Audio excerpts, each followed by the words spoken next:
Hello दोस्तों, नमस्ते, राधे राधे। मैं आपकी साधना दुबे आज आप सभी के सामने एक बहुत ही प्यारा भोले बाबा का सोहर गीत लेके आई हूँ। इसको आप लोग रुद्राभिषेक, भागवत, रामायण, हवन सभी टाइम में गा सकते हैं। आइए देर न करते हुए गीत को आगे बढ़ाती हूँ। और भोले बाबा का यह सोहर गीत आप लोगों को जैसा लगे कमेंट में अपनी राय जरूर दीजिएगा और अपनी छोटी बहन को अपना दुलार प्यार आशीर्वाद खूब ढेर सारा दीजिएगा।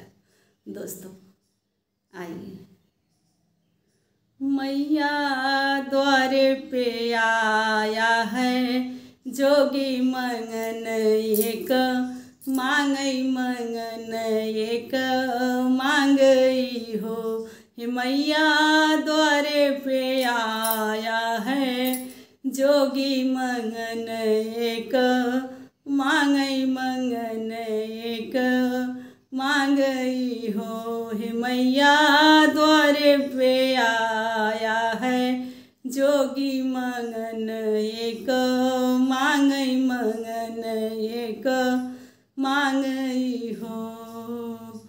घर में से निकली जसोदा मगन मन हर्षित मगन मन हर्षित हो। जोगी जौन मांगई के होई मांग ललन कब धैया ललन नेव छावर हो। जोगी जौन मांगई के होई मांग ललन कब धैया ललन नेव छावर हो।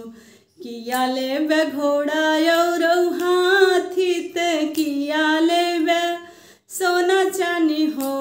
जोगी जौन मांगई के होई मांग ललन कब धैया ललन नेव छावर हो।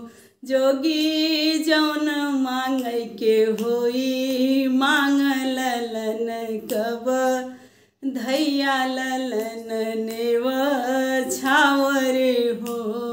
मैया का हुई है सोना और चानी त का हुई है घोड़ा हाथी का हुई है घोड़ा हाथी हो। मैया मन में हमारे एक आस हई मोर मांगन हई मोर मांगन हो।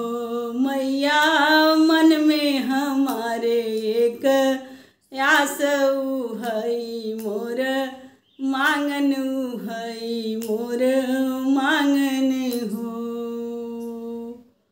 भोले बाबा आए हैं जसोदा मैया से उनके लल्ला का चेहरा देखने के लिए, लेकिन जसोदा माता डर गई हैं क्योंकि उस समय बहुत कृष्ण भगवान को राक्षस आते थे और माता एकदम डर गई हैं, इसलिए लल्ला का चेहरा नहीं दिखाना चाह रही हैं किसी को। आइए देखिए भोले बाबा कैसे उनका दर्शन पाते हैं। बड़ी ही प्यारी लाइन है दोस्तों।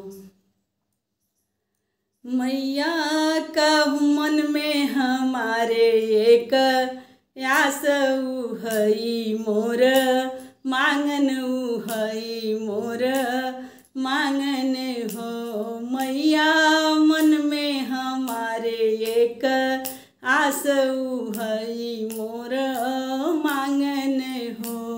मैया गोदिया तुम्हारे एक बालक सुना हो बड़ा सुंदर सुना हो बड़ा सुंदर हो।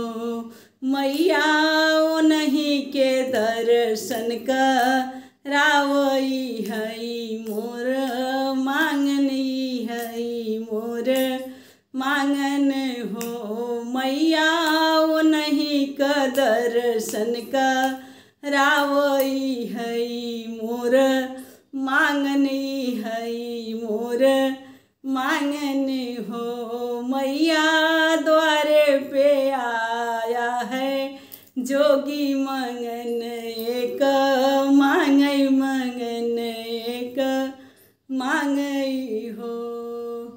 वह जोगी कोई और नहीं है दोस्तों, भोले बाबा हैं। और सोहर गीत आप लोगों को जैसा लगे कमेंट में ज़रूर बताएं।